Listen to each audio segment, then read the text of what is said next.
வணக்கம். நான் உங்கள் ஜெகநாதன். விருதுநகர் மாவட்டத்துல பட்டாசு ஆலையில உயிரிழப்புகளும், விபத்துகளும் நடந்துட்டு வர நிலையில, இப்ப அந்த விபத்துகள் கொஞ்சம் அதிகமாயிருக்குது அப்படின்ட்டு சொல்லலாம். பட்டாசு ஆலை உரிமையாளர்களுக்கு உரிய நேரத்துல தண்டனை கிடைப்பதில்லை அப்படின்ட்டு சொல்லப்படுது. பட்டாசு ஆலை அதிகாரிகள் முறையான ஆய்வு செய்வதில்லை அப்படின்ட்டு குற்றச்சாட்டு எழுந்திருக்குது. இங்க நடக்கிற விபத்துக்கு இழப்பீடு வாங்குறதே கஷ்டமா இருக்கிறதுனால, அந்த இழப்பீட பத்தி யாருமே கவலைப்படுவது இல்லை அப்படின்றது தான் இப்ப இருக்கிற தகவல்கள். பட்டாசாலையில உயிர் இழந்தவங்களோட குடும்பம் இருக்கு இல்லைங்களா? அந்த குடும்பத்து சார்புல பொதுநல மனு தாக்குதல் செஞ்சிருக்கிறாரு. அங்க இருக்கிற சமூக பொறுப்பாளர் யாருன்னு பாத்தீங்கன்னா, விடியல் வீரப்பெருமாள் அப்படின்றவரு.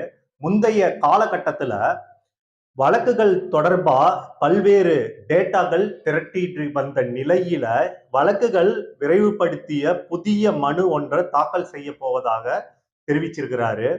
கட்டணர்பட்டி அப்படின்ற ஒரு இடத்துல விபத்து நடந்திருக்கு. அந்த விபத்துல 60 நாட்கள்ல பத்திரிகை இருக்கு இல்லைங்களா? அது தாக்கல் செய்யப்படும் என அங்க இருக்கிற விருதுநகர் மாவட்ட காவல் கண்காணிப்பாளர்கள் சொல்லியிருக்காங்க. இதுக்கு முன்னாடி இருக்கிற வழக்குகள் எல்லாம் எந்த ஒரு நிலையில இருக்குது அப்படின்ட்டு தெரிய வரத்துக்கு முன்னாடி இது போன்ற நிகழ்வுகள் அடிக்கடி நடந்துட்டு இருக்குது இப்ப சமீப காலமா. விருதுநகர்ல கிட்டத்தட்ட 1124 பட்டாசு கடைகள் இருந்தாலும் அங்க 3000 பட்டாசு ஆலைகள் இருக்குது. தமிழகத்துல பாத்தீங்கன்னா விருதுநகர் மாவட்டத்துல தாங்க பட்டாசு ஆலை மற்றும் பட்டாசு கடைகள் அங்க உற்பத்தி செய்யும் இடம் அப்படின்ட்டு சொல்லப்படுது. இப்ப பாத்தீங்கன்னா விருதுநகர் மாவட்டத்துல டேட்டா தரவுகள் கலெக்ஷன் பண்ணிருக்காங்க. அதாவது டேட்டா தரவுகள் எடுத்திருக்கிறாங்க. அதன்படி பார்த்தோம்னா இந்த மாவட்டத்துல மட்டும் 1124 பட்டாசு ஆலைகள் செயல்பட்டுட்டு வருது. இது மட்டும் இல்லாம 250க்கும் மேற்பட்ட தீப்பெட்டி தொழிற்சாலைகள், 60 ரசாயன கிடங்குகள், 3000த்துக்கும் அதிகமான பட்டாசு கடைகள் இயங்கிட்டு வருது.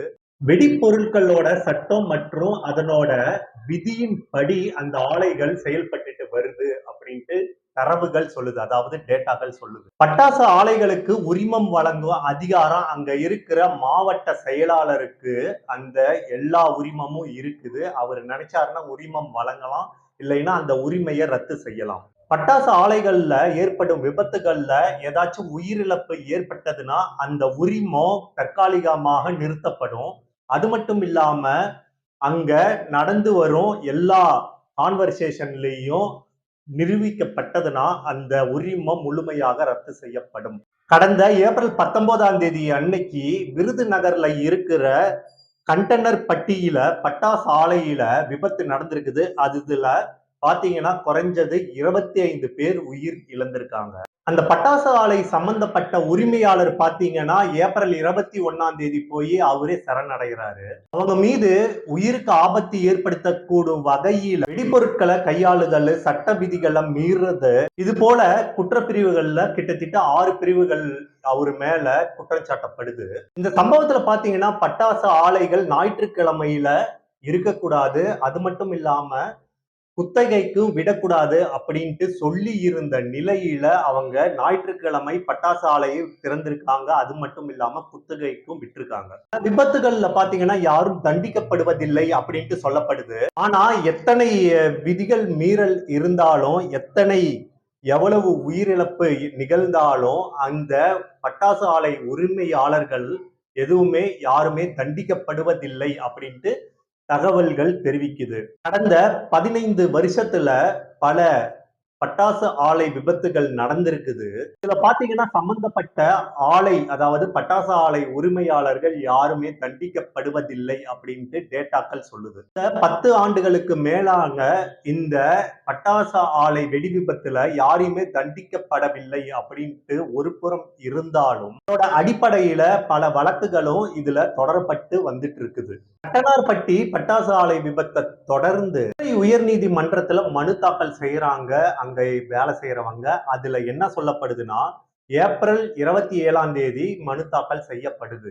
முதல்கட்ட விசாரணைக்கு அப்புறம் ஜூன் 8ஆம் தேதி இந்த மனு தாக்கல் ஒத்திவைக்கப்படுது. மன்னார்பட்டி பட்டாசு ஆலை வெடி விபத்துல இறந்து போன 25 பேர் குடும்பத்தினருக்கு 5 லட்சம் வழங்கப்பட்டிருக்குது. முன்னாடி ஏப்ரல் 13ஆம் தேதி வெம்பங்கோட்டையில இருக்கிற பட்டாசு ஆலையில வெடி விபத்து நடந்திருக்குது. அதுல உயிரிழந்தவர்களுக்கு எந்த ஒரு செயலும் செய்யல அப்படின்ட்டு டேட்டாக்கள் சொல்லுது. 29 குடும்பங்கள் இந்த வெடி விபத்துல உயிரிழந்திருக்காங்க. இந்த 29 குடும்பத்துக்கும் தலா 20 லட்சம் நஷ்ட ஈடா கொடுத்தது மட்டும் இல்லாம அவங்க பட்டாசு ஆலை மீது எடுக்க வேண்டிய நடவடிக்கைகள் எல்லாமே எடுக்கப்பட வேண்டும் அப்படின்ட்டு சொல்லப்படுது. இந்த பட்டாசு ஆலை விபத்துல பாத்தீங்கன்னா உரிய இழப்பீடு பெறுவதே பெரும்பாடா இருக்குது அப்படின்ட்டு சொல்லப்பட்டு வர நிலையில பட்டாசு ஆலைகள் ஆகட்டும் வெடி விபத்துகள் ஆகட்டும் சட்டப்படி விதிமுறை அடிப்படையில முறையாக இயங்குதா அப்படின்ட்டு கால அட்டவணைப்படி அங்க தகவல்கள் எதுவுமே சரியில்லை. விடியல் வீரப்பெருமாள் தன்னோட எக்ஸ்தலத்துல என்ன சொல்லியிருக்காருன்னா, ஒவ்வொரு பட்டாசு ஆலை விபத்தையும் உயிரிழப்பையும் அரசு அதிகாரிகள் சாதாரணமாக கடந்து செல்கின்றனர். இதன் காரணமாகத்தான் கடந்த 15 ஆண்டுகளாக விருதுநகர் மாவட்டத்தில் நடந்த பட்டாசு ஆலை விபத்துகள் எதிலுமே ஆலை உரிமையாளர்கள் யாருமே சட்டப்படியான தண்டனை கிடைக்கவில்லை அப்படின்ட்டு சொல்லியிருக்கிறாரு. விருதுநகர் மாவட்ட நிர்வாகம் கொடுத்த தகவல் படி, அதாவது டேட்டா படி, கடந்த 2011ஆம் ஆண்டுல இருந்து 2023ஆம் ஆண்டு வரை அந்த மாவட்டத்துல இருக்கிற பட்டாசு ஆலைகள்ல 190 விபத்துகள்ல 337 பேர் உயிர் இழந்திருக்காங்க. 303 பேர் காயம் அடைஞ்சிருக்கிறாங்க. மட்டும் இல்லைங்க, கடந்த 2024ஆம் ஆண்டுல 12 வெடி விபத்துகள்ல 47 உயிரிழப்புகள் ஏற்படுத்தியுள்ளது. 27 பேர் காயம் அடைஞ்சிருக்காங்க. 2005ஆம் ஆண்டுல நடந்த விபத்துல உயிர் இழப்புகள் எத்தனை அப்படின்ட்டு தெரியல. நிலையில ஏப்ரல் மாதத்துல 2 பட்டாசு ஆலைகள் விபத்தாயிருக்குது. அதுல 29 பேர் உயிர் இழந்திருக்காங்க. இது போல கடந்த 15 ஆண்டுகள்ல விருதுநகர் மாவட்டத்துல நடந்த பட்டாசு ஆலை விபத்துல உயிர் இழந்தவர்கள் விவரங்களையும் உரிமம் ரத்தான ஆலைகள் போன்ற விவரங்களையும் வீரப்பெருமாள் வழங்கியிருக்கிறார். இதை பத்தி வீரப்பெருமாள் என்ன சொல்றாருன்னா, பட்டாசு ஆலை முக்கிய வழக்குகள் அனைத்தையும் நீதிமன்றத்தில் ஆண்டு கணக்கில் நிலுவையில் உள்ளன.